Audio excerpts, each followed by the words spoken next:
To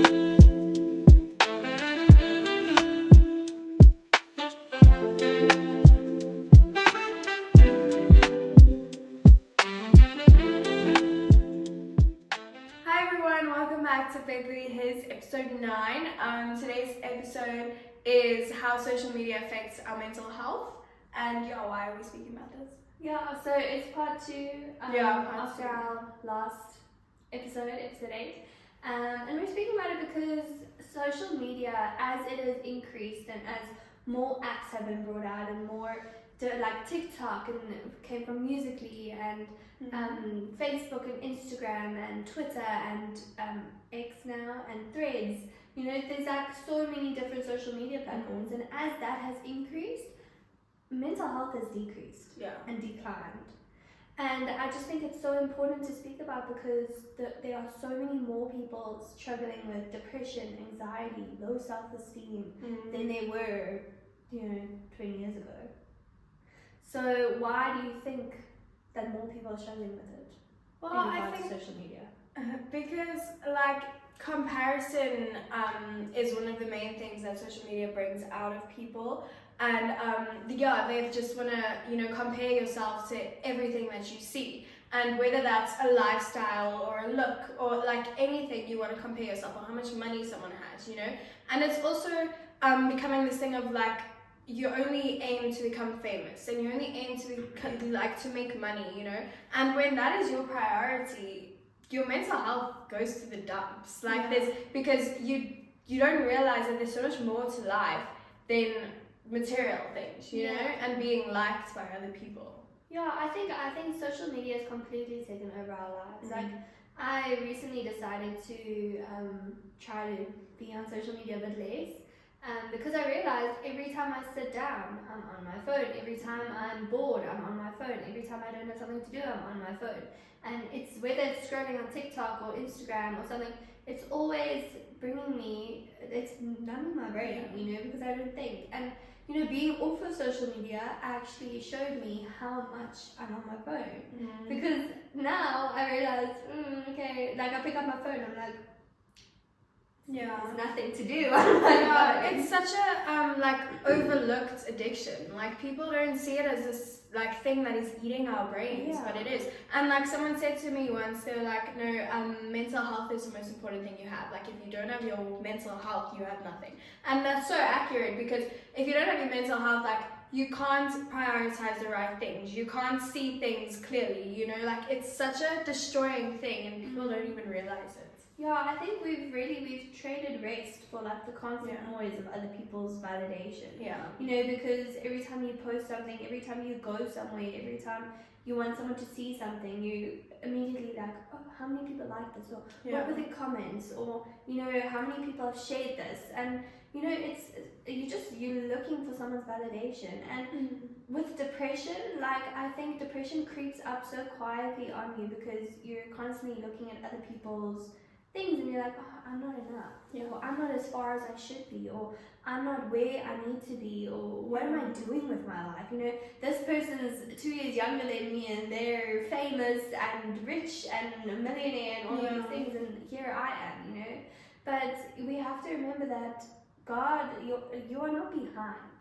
You are in God's perfect timing. Yeah, you're exactly where you need to be. And I mean, like with depression, like as soon as you start questioning your worth, that's when you stop walking in your purpose as well. Yeah, and also like as soon as that thing comes in that like, I'm not enough and I'm never going to be enough. Like, it's so hard to switch that mindset back, because once you start believing something, especially about yourself, it's so hard to go back from that. Yeah, I mean, you're believing people who, firstly, you don't know what their lives look like. You don't know what their salvation looks like. You don't know any of that stuff, but you're looking at their validation instead of a person who thought you were worthy enough to die for you on the cross. He looked at every single one of us and were like, you're enough. I'm going to go die on the cross for you because I love you so much. You're worthy of his love. So if you're worthy of his love, then it doesn't really matter what other people think. And it takes your view away from the person that actually loves you. Yes, and then anxiety is also a kicker because with the constant notifications, Yeah. you know, it creates dopamine addiction, Yeah. you know, which I think majority of people today struggle with, you know, Yeah. because dopamine is that hormone that makes you happy and excited, and you know, we struggle with that with food and with social media and with drinking and smoking. You know, we search for that dopamine, and I know chocolate gives me a great sense of dopamine, but like, and I know that sounds stupid, but I genuinely, you know, I struggle with sweets because I get a dopamine satisfaction. Yeah, I mean, that's how an addiction is formed. It's because it makes you feel good. Yes, you know? yeah. So I think like anxiety, so many people have anxiety these days. Like so many people struggle with anxiety, you know. And depression is a little bit of a quieter disease. Like I think when people have depression, you don't really notice it as much. But anxiety is something that is shouting to the world at the moment. You know? And I read this thing. It was the statistics. I can't remember what they were, but it was comparing like how many, like, you know, when you get a notification, how many people like actually need to look at that notification, else they'll like they won't feel at rest. You know, they'll get so much anxiety from not knowing what happened just from a vibration of your phone. Like it's terrifying. Yeah, I mean, I've been hanging out with someone and their phone is like on their table, and then their phone goes ping, and they have to get up and go look at it. Like immediately. When was he talking? When was he having a conversation? You know, it was important someone would phone you. But it's immediate satisfaction that people are looking for. Yeah, and the problem is it never actually satisfies you because it's never, you know, something that you actually want to have. Like it's either your friend telling you something stupid or your mom telling you that you need to come home. Like we have such high expectations for this vibration that just came through our phones, and then when we see it, we're like, okay, and then it's like, okay, I have no, like, I'm not happy about that. Like that didn't make me, you know, happy. So what do I do now? And then the next one comes through and it's like, oh, but maybe this one's better. And then it's just like a cycle, and it just gets worse and worse to the point where you're so involved in your phone that you can't even see, like you said, the personal connection that you're having with someone. Yeah, and it also causes a constant alertness as well. Like you're constantly alert. Like even if you're sleeping and your phone is next to you, you're alert. Instead of sleeping, instead of getting a restful night of sleep, you're alert because what if, you know, there's a ping on your phone? And like I put my phone on do not disturb, so unfortunately no one can reach me except for my family at night time. But even so, like you're on alert. As soon as you wake up, you grab your phone, you see who messaged you last night. As soon as you go to sleep, you're like hoping for some good night messages. You know? And the thing is, like when you don't get that expectation, like it's a horrible feeling. And like especially when you get on your phone first thing in the morning and you're like, oh, no one's messaged me. Like no one cares if I live or if I die. The only notification I have that my battery's full. Yeah, exactly. And that can like ruin your entire day, because if that's the first thing you see in the morning, it's like, why even get up? Why do something when no one even like cares? And like even though that's not the case, you know, that's what you start to believe. Well, personally for me, the people that I care about most in my life, I barely message. No, exactly. Because I see them in person, or I give them a phone call, or you know, I speak to them when I need to speak to them. But I'm not just I hate small talk. It just drives me crazy. And so for me, just messaging me like, hey, how's it going? Like, unless I haven't seen them in a while, that's different. But like every day, hey, what you up to? What you doing now? You know, I can't do that at all. So for me, like, I don't always message the people that are closest to me, that I love the most in my life. But luckily they know that about me by now. But a lot of people think, oh no, she doesn't like me anymore because she's not messaging me. And that's so not the case, you know? Messaging shouldn't be to tell you whether they like you or not. It should be just to check up or make plans. That's what it was created for. Yeah, it wasn't created to get to know each other online. Yeah, it was never supposed to be a lifeline, you know, and people like grip to it so strong. Like people would rather not go out and rather just like, oh no, let's like cancel, let's just like rather call or something, you know? Like they want this talking over the phone because, you know, you're not scared. You don't have anxiety when you talk on the phone because I can say whatever they want. They're not standing in front of me, so I can do this. And then when you get rejected, or if that leads to bad consequences, it's like, oh my word, like what's wrong with me? And then you see that person in person, and it's like, I can't even, you know, you can't even talk to that person. Like it's shocking. That's the worst thing about like getting to know someone over the phone, because then in person they're completely different. You're not getting to know them. Yes, because then you speak to them in person, they're all shy and quiet, but on the phone they were like out there and speaking and saying things that you're like, whoa, okay, you know. Yeah. And then in person, they barely can look at you in the eye, and you're like, It's shocking, genuinely. yeah. But I want to talk about our low self-esteem from social media. How does social media bring on a low self-esteem? Well, again, it's a comparison of things. Like I said in the previous video, comparison is the root of failure, you know? And it just brings on this thing of wanting to be something that you can never be. Like we spoke in the previous video, everyone has their own thing that makes them special. Everyone is their own person. And me wanting to be like someone else, it's never gonna work. Like it's gonna change who I am, but it's not gonna make me become who they are, you know? So comparison, it feeds comparison, and it thrives off of people wanting to be like other people, because then they get, you know, they sell products and they sell services, and it's just a cycle that leads to the downfall of our mental health and our, you know, self-worth. Yeah, and I also think like with all the filters and plastic surgeries, and you can't actually really trust what you see on social media. But besides that, we become such ugly people because we look at a girl and we're like, oh no, that's probably just a filter, or they probably actually look like this without all that makeup. And I mean, I do that, unfortunately. And you know, and then like the girl will come forward and be like, yeah, you know, this is actually like, this is how I look without all of this on.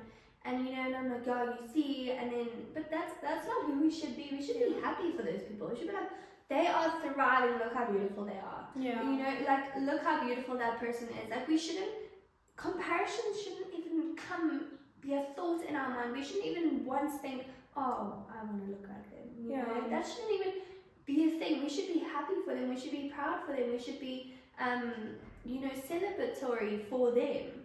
Because someone's beauty doesn't take away from your own. It should never.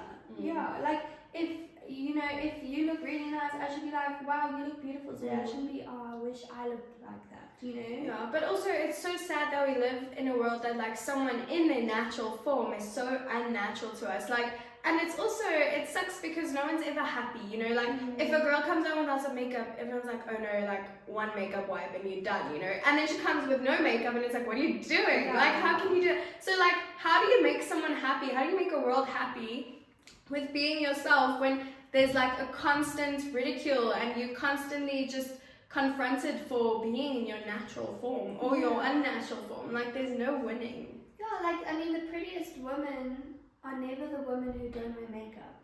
You know, the people who win the beauty contests are always the people with the best makeup artists.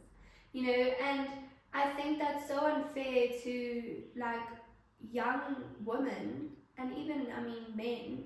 Because I mean, I know men, they get the hair implants. And even the like bodybuilding competitions, steroids. You know, steroids are used so much, and if you don't use as many steroids as that person, they're gonna win. Like it's not like, and it's so unfair to our generation, because how must we ever feel beautiful? How must we ever? I mean, if I'm walking in the shops and I see another girl and she has a whole face of makeup on, I get so frustrated. I'm like, she looks so beautiful. And I know it's so wrong of me because I should be happy for her. But how am I supposed to feel beautiful when, you know, I don't wear makeup? And like when I do wear makeup, I suck at makeup. So I still don't measure up. I don't measure up to Miss World or Miss South Africa or whoever, you know, is winning all these beauty competitions. And I never will. Unless I, you know, get all these surgeries, but in my natural form, we will never feel like we're going to do that.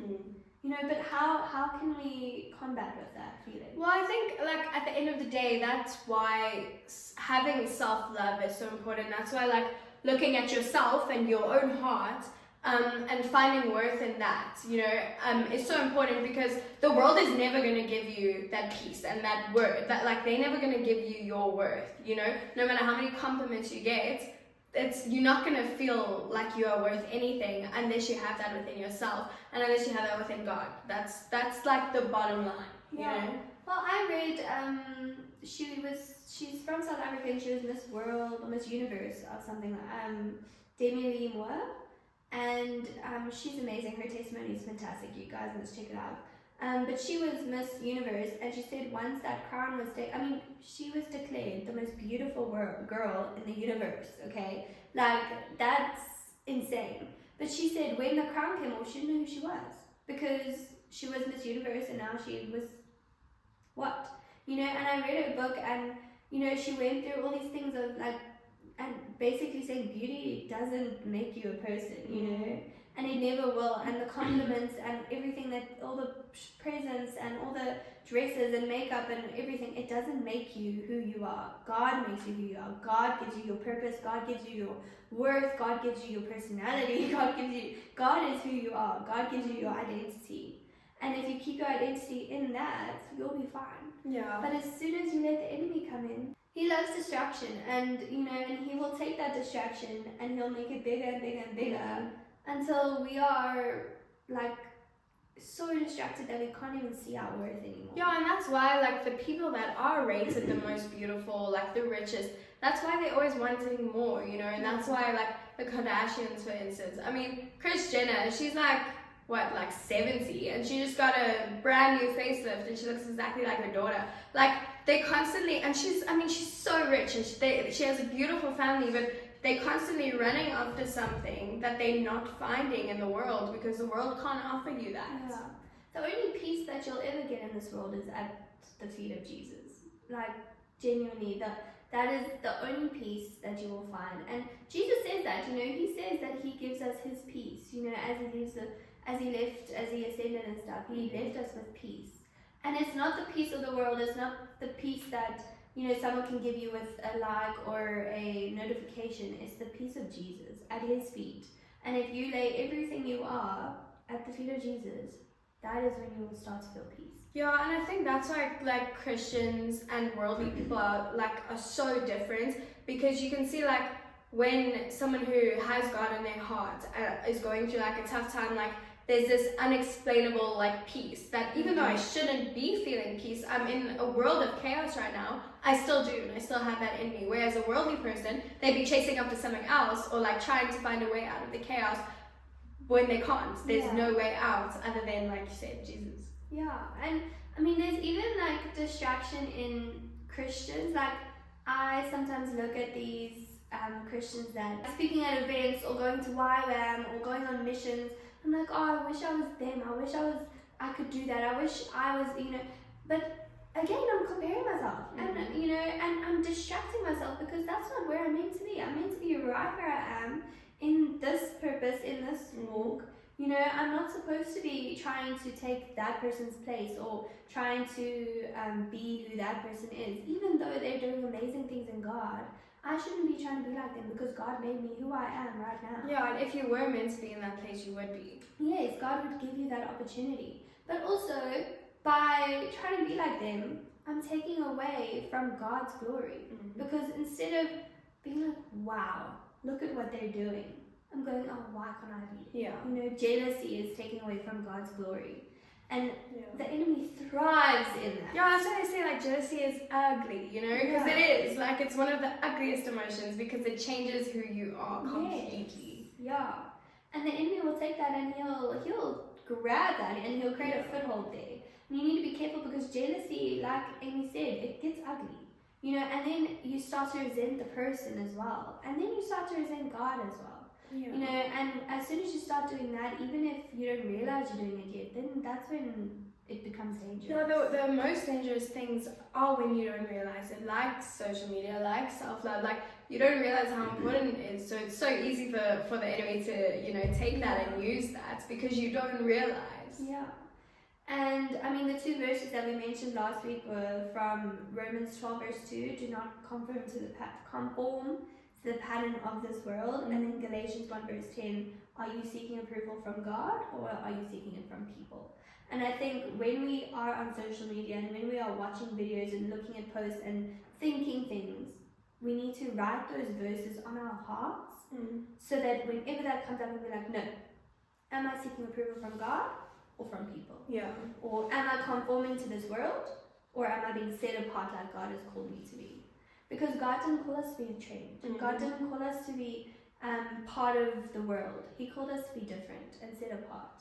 Yeah, and I mean, it's not easy. Like, Yeah. we all struggle. Like, I mean, like Jade said, she's taking a break from social media at the moment because sometimes it gets so much that you actually can't anymore, you know? And like, it's so hard to like realize when you need to, you know, kind of take a step back and when you actually like, okay. And sometimes you think you're okay, but that's actually when you're not okay, you know? You need to be very vigilant on what's going on in yourself. Yeah, that's the biggest thing with Christians in the world that we live in right now is like you have to be so aware of what is going on around you. And it's not fair. It's not fair because it's hard. Like it's so hard, but you have to be so vigilant what you watch, what you let into your mind because the doorways that are opened, it's so dangerous.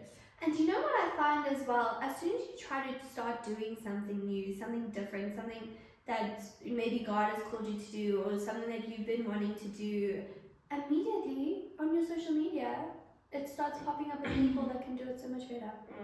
And that is so soul destroying because you're like, I'm trying my best, I'm trying to do this because God has called me to do it, or I've been wanting to do it and I know I can. And then all these people are saying, oh no, do it like this, or don't do that, or, you know, and you know how to do it, and God told you how to do it, and you've been doing it already, but now because social media is saying this stuff, now you need to change. And you actually end up like feeling like, I'm so stupid, like how could I think that I could do that? Exactly, because you see these people, and then, but you forget, where did these people start? They all started, you know, where we are right now. So social media, it can be so dangerous. It can be a weapon, but it can also be a gift. It can be a mental health destroyer, or it can be help for someone else's mental health. But you just, like Amy said, you have to be so aware of what you are letting in and what you are watching. You need to guard your heart against the things that you are using, because what's in your heart will come out. So you need to watch what's coming out of your heart, and you need to watch what you're taking into your heart. Yeah, and people also see that, like, people, you know, will look up to you, and then they'll see certain things about you, and they'll be like, okay, wait, something's not right here. So you need to be careful if you are in a position that you are, like, leading other people on social media, or you have a larger following. Like, you need to be very careful what you put out there, because, I mean, people follow people like sheep. Sheep. Yeah, sheep. Like, genuinely, like, it could be a random stranger, but I'll be like, no, someone said on TikTok, so it has to be true, you know? The fake news is crazy. Like, people genuinely think like that. So if you are in a higher position, you need to be also very, very careful what you put out there. Yeah, I mean, God says those who are in leadership positions will be judged more harshly, so be careful. Yeah, and like, especially, I mean, sometimes you just say something as a mistake, you know, and you don't realize, but you have to realize. Like, you have to do research, you have to be very careful because it's so dangerous. Yeah, you have to be aware. I think that's the biggest thing. You just be aware, because these things, they creep up and they creep in, especially your mental health, guys. Yeah. Your mental health can be so good one day, and then the next day you're falling apart. And just like that. Yeah. Like, genuinely sometimes, and I've gotten not used to the feeling now, but I know what it is now. Like, I'll be so good for like weeks, and then I'll just wake up and I'll be like, no. Like, no, don't do this to me, you know? And like, it just feels like your world is crashing, but it's not. Like, nothing changed from yesterday to today. Sometimes you just don't have a good day, and that you have to be careful with those days because they can change a lot. And like, a bad day is not a bad life, you know, and you need to realize that, because it just comes at you, and it's very attacking, and it's hard. Yeah. But I think we as a generation need to also, like, individually, we need to make the choice to be happy for those that are succeeding, to be encouraging for those who are doing well. Yeah. Because I think that's the only way that we are going to ever shine our lights, you know? Because if you're constantly comparing yourself and being jealous of other people, and you're gonna go downhill. Yeah. You really are. It's gonna start with a little bit of jealousy, and it's gonna turn into bitterness, and it's gonna turn into hate. And once there's hate in your heart, it's very difficult to get that out. Yeah, it's like a weed, and like, it's very, and people can see that, and people don't like that, you know, people don't want to be around that. Yeah, and as soon as people stop liking you, that validation starts going away, and it's just a whole snowball effect. So start with, every time you see a video and you think, oh, don't say no, I'm shutting that down right now. Yeah. Just scroll, guys. Stop commenting. I see such I ugly never comments. understand comments. I see such ugly, horrendous comments Yeah. on some people's TikTok. And sometimes I'll go to the comments because I don't like that TikTok and I want to see what other people said.